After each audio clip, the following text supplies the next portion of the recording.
Carni appunto là, ci troviamo col presidente della Giunta regionale del Friuli Venezia Giulia, Renzo Tondo. Cominciamo l'intervista con il tema del giorno, che è quello dell'elettrodotto.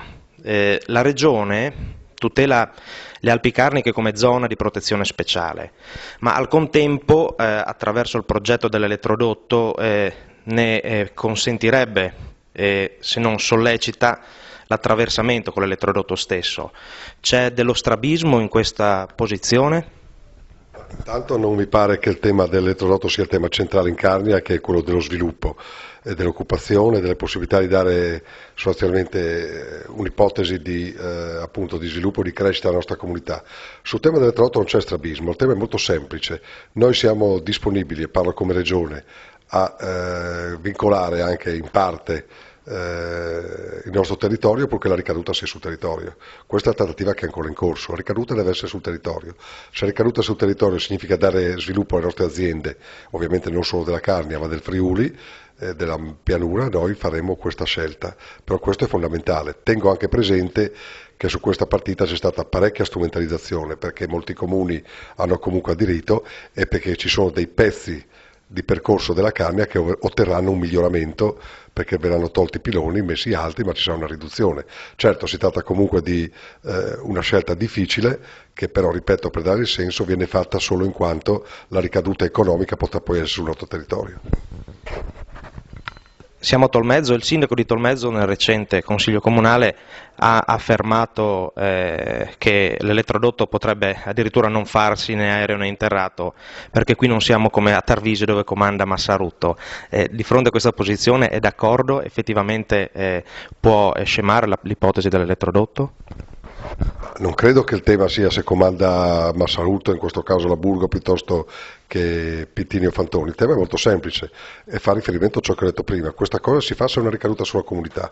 Se è una ricaduta sulla comunità che fa crescere i posti di lavoro, aumentare la competitività delle nostre imprese, io sono disposto ad accettare anche questo parziale sacrificio, al netto della strumentalizzazione che molti hanno fatto. Su questo non ho dubbi, perché c'è sicuramente sulla vicenda dell'elettrodotto una strumentalizzazione molto forte. Anche l'altro giorno sul ponte di Cercivento c'erano tantissimi friulani, tantissimi carnici, ma c'erano molti di più venuti da fuori. Quindi insomma qui stiamo cercando di pompare una vicenda che secondo me poteva essere gestita anche dal punto di vista comunicazionale molto meglio. Però la mia vicenda non è Massarutto o non Massarutto, questo si fa se ha una ricaduta, se no non si fa. Ricaduta si intendono compensazioni? No, non si intendono solo le compensazioni, sono una parte iniziale. La ricaduta è una parte che deve essere conseguente nel tempo, la ricaduta che deve essere negli anni a venire. Passando alla riforma degli enti locali e della comunità montana, lei disse l'anno scorso di questi tempi che avremmo avuto la legge di riforma degli enti montani, che deve ancora arrivare, anche se siamo molto messi bene, siamo alle fasi finali, ma non fu quindi una chiusura, un commissariamento affrettato della comunità montana, si chiedono in tanti? Guardi, questo è un paese dove per fare le riforme bisogna avere il coraggio di affrontare i temi in maniera molto determinata. Le comunità montane erano un elemento che non veniva percepito dalla gente, dalle imprese, dal sistema economico come un elemento importante, soprattutto fuori di qui, perché noi ragioniamo sulla comunità montana della Carnia, ma c'erano altre comunità montane che avevano soldi fermi, dipendenti che sottoutilizzati. Noi abbiamo deciso di fare questa riforma, abbiamo dato una spallata, questa spallata ormai è portata a compimento. Non dimentichiamoci che proprio la settimana scorsa 87 sindaci si sono riuniti della montagna e 70 hanno dato parere favorevole alla riforma. Che riforma? Una riforma che ci porterà pian piano all'accorpamento dei comuni, non alla soppressione. Nessuno vuol togliere il municipio di Rigosullo e accorparlo con quello di Treppo, Forni a Voltri, con Rigolato, eccetera. No, il tema è però personale unico, in modo che se si ammala uno possono essere sostituito, bilanci unici, servizi fatti assieme, questo è fondamentale. E la riforma che abbiamo prodotto arriverà qui. Dopo Drabeni ha nominato commissario della comunità montana il direttore del Cosint Giovanni Battista Somma, nomina che ha sollevato alcune polemiche. C'è chi, come nello specifico il PD, ha sostenuto che non avesse le credenziali legali non essendo dirigente di una pubblica amministrazione. Cosa risponde su questo? Se qualcuno ritiene che non ci siano le credenziali giuridiche, non ha altro da fare che farlo osservare. La delibera è stata approvata con il consenso degli uffici che si occupano di questo, quindi dal punto di vista giuridico mi pare che sia a posto. Dal punto di vista sostanziale registro che Somma sta lavorando bene e che ha dato una scossa attraverso il suo compito di commissario in Comunità Montana. Mi pare che nessuno si sia lamentato finora delle cose fatte. Passiamo alla provincia e all'assessore Faleschini che ha lanciato in questi periodi il portale Montagna Senza Confini, che viene presentato come un veicolo per rilanciare il turismo e l'economia in Carnia. Si è fatto un'idea su questa iniziativa che coinvolge anche le realtà economiche locali? Non ho potuto seguire specificamente questo percorso perché non ho il tempo materiale per occuparmi di tutte le cose che fa la Regione, immaginiamoci di occuparmi anche delle cose che fa la provincia, però mi pare che Faleschini stia lavorando bene, è un giovane motivato che vuole bene la sua terra, se ha promosso questo portale penso che possa essere un ulteriore utile elemento di conoscenza della Carnia. Banda larga, lei ha parlato del 2013 come data entro la quale verrà cablata, diciamo così, tutta la regione. Arriverà fino anche nell'ultimo dei paesi della Carnia la banda larga e ne potranno poi godere anche i privati? Il nostro progetto ambizioso è che entro il 2013 tutto il Friuli Venezia Giulia, anche le zone più disperse, siano raggiunte dalla banda larga. Ovviamente contiamo sulle imprese e sui privati e non solo sul pubblico. PDL, dimettendosi dal ruolo di coordinatore degli enti locali del PDL, Collino aveva parlato di gestione oligarchica del partito. Cosa risponde? Le risulta? Collino si è dimesso in dissintonia con le vicende romane. Il partito, il PDL, come tutti i partiti sono oligarchi, è inutile che ce la raccontino. Quando il PD ha imposto la Serracchiani come candidata l'ha fatto perché sono calate le scelte dall'alto. Collino è in difficoltà perché il nostro è un partito abbastanza anarchico, tutti pensano che Berlusconi determini dappertutto, invece non è così, fa alcune scelte, ma ciò che succede a Viterbo piuttosto che a Ivrea, a Udine piuttosto che a Isernia non dipende da Berlusconi.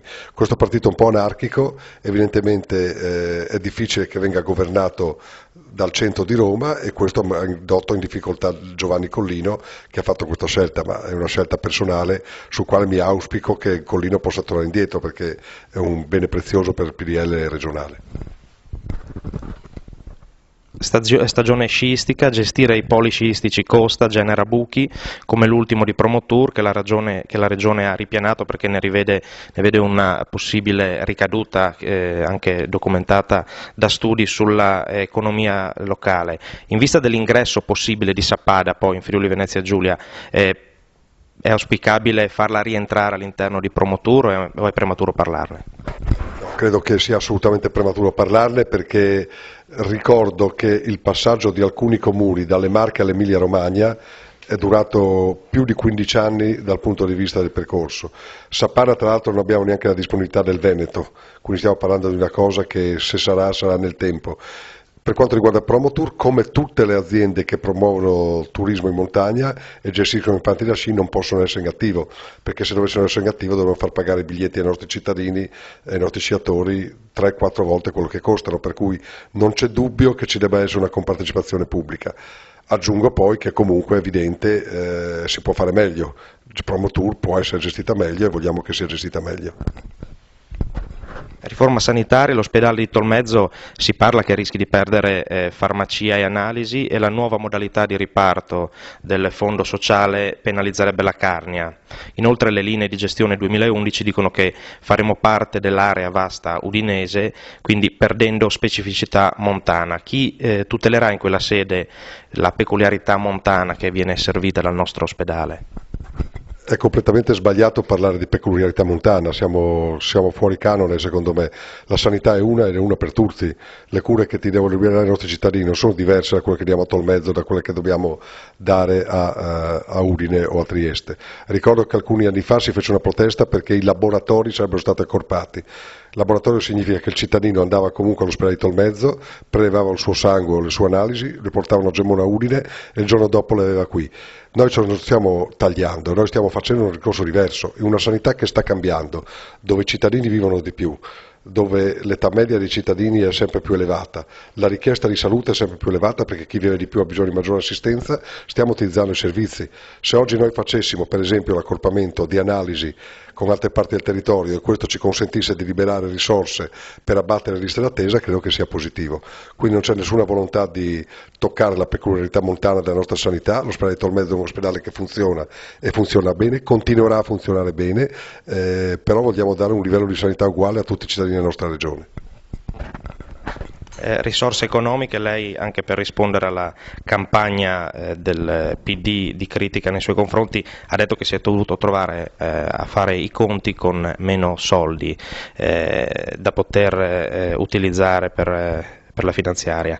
È vero che secondo lei da qui a qualche anno i soldi che la Regione avrà e quindi poi avrà da trasferire ai comuni saranno sempre meno, quindi bisognerà essere sempre più oculati nell'amministrazione? Essere oculati è un valore e quindi bisogna esserlo comunque. Non sprecare neanche un euro è un valore e quindi non bisogna sprecarlo mai. Detto questo, è sotto gli occhi di tutti. Le risorse pubbliche non è che derivano da un cesto dove ognuno attende, le risorse pubbliche derivano dall'economia e quando l'economia segna il passo evidentemente anche le risorse che servono per far sviluppare la nostra comunità rischiano di dover fare un passo indietro. Noi abbiamo 500 milioni di euro in meno rispetto agli anni scorsi. Per la prima volta nella storia della Regione, il Presidente Tondo, purtroppo è toccato a lui, assieme alla sua giunta, abbiamo dovuto fare un bilancio in decremento di risorse.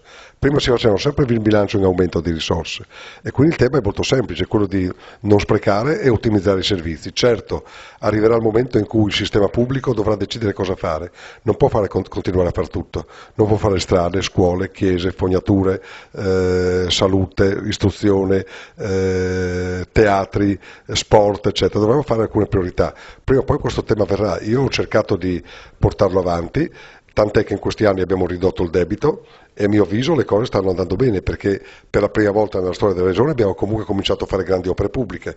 In questa regione da 30 anni non si faceva un'opera pubblica importante.